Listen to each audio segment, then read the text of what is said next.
സമാരംഭാം ശങ്കരാചാര്യമധ്യമാം അസ്മദാചാര്യപര്യന്താം വന്ദേ ഗുരുപരമ്പരാം.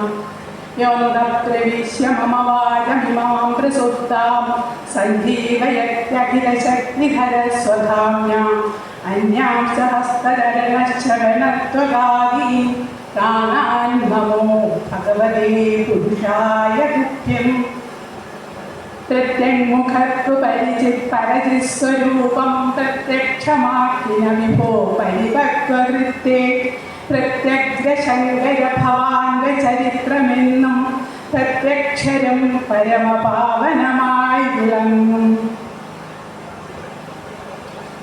വേദിയിലും വേദിയിൽ ഉപവിഷ്ടരായിട്ടുള്ള എല്ലാ ശ്രേഷ്ഠ വ്യക്തികൾക്കും സഭയിലുള്ള എല്ലാ സജ്ജനങ്ങൾക്കും എൻ്റെ സാദര പ്രണാമം.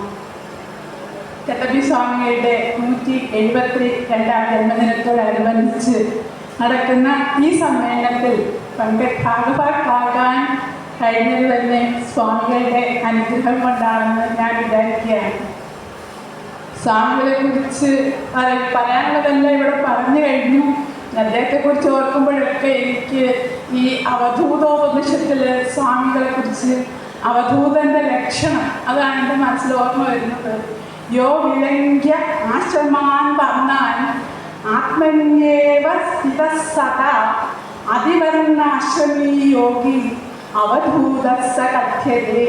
അതായത് വർണ്ണാശ്രമ വ്യവസ്ഥകളെ എല്ലാം അതിലംഘിച്ചുകൊണ്ട് സദാ ആത്മാവിൽ തന്നെ അഭിരമിക്കുകയും പ്രാരബ്ധകർമാനുരൂപം ലോകസംഗ്രഹത്തിന് വേണ്ടി കർമ്മം ചെയ്യുന്ന യോഗിയെയാണ് അവധൂതനെന്ന് പറയുന്നത്.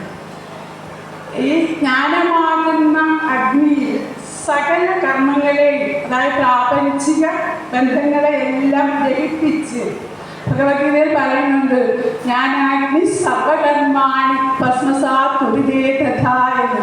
ജ്ഞാനമാകുന്ന അഗ്നിയിൽ സകല കർമ്മങ്ങളെയും, സകല കർമ്മങ്ങൾ എന്ന് പറയുമ്പോൾ ആഗാമി കർമ്മങ്ങളെയും അതുപോലെ തന്നെ സഞ്ചിത കർമ്മങ്ങളെയും പ്രാരബ്ധകർമ്മം ഒഴിച്ചുള്ള മറ്റെല്ലാ കർമ്മങ്ങളെയും ദഹിപ്പിച്ചിട്ട്, പ്രാരബ്ധകർമ്മം എന്ന് പറയുന്നത് ഏന കർമ്മണായുധം ശരീരം ആരബ്ധം തസ്യ ഉപഭോഗേനൈവ ക്ഷയഃ എന്നാണ്.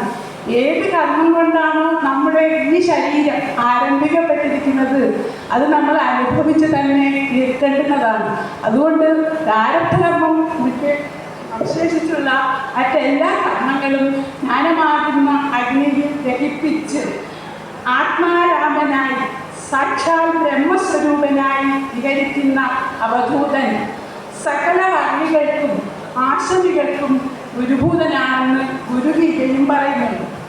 ഈ ലക്ഷണമെല്ലാം ഒത്തിണങ്ങിയ ഒരു ആചാര്യനായിരുന്നു ചട്ടമ്പി സ്വാമികൾ.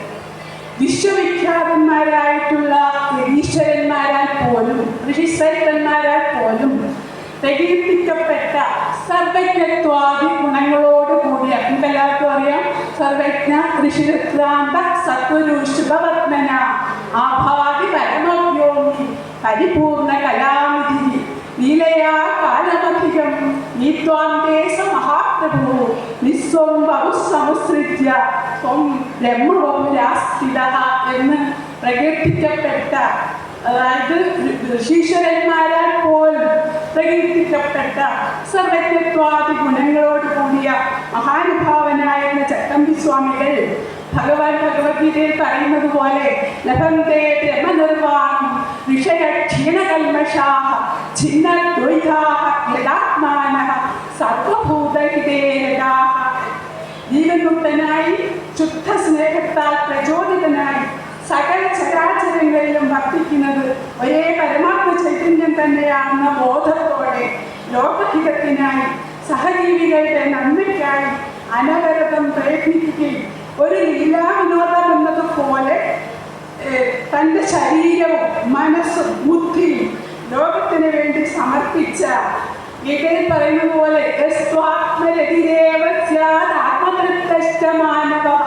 ആത്മന്യേവ സന്തുഷ്ട തസ്യ കാര്യം ന വിദ്യതേ തദ്ബുദ്ധയസ്തദാത്മാനസ്സന്നിഷ്ടാസ്തത്പരായണാഃ ഗച്ഛന്തി അപുനരാവൃത്തിം ജ്ഞാനനിർധൂതകൽമഷാഃ.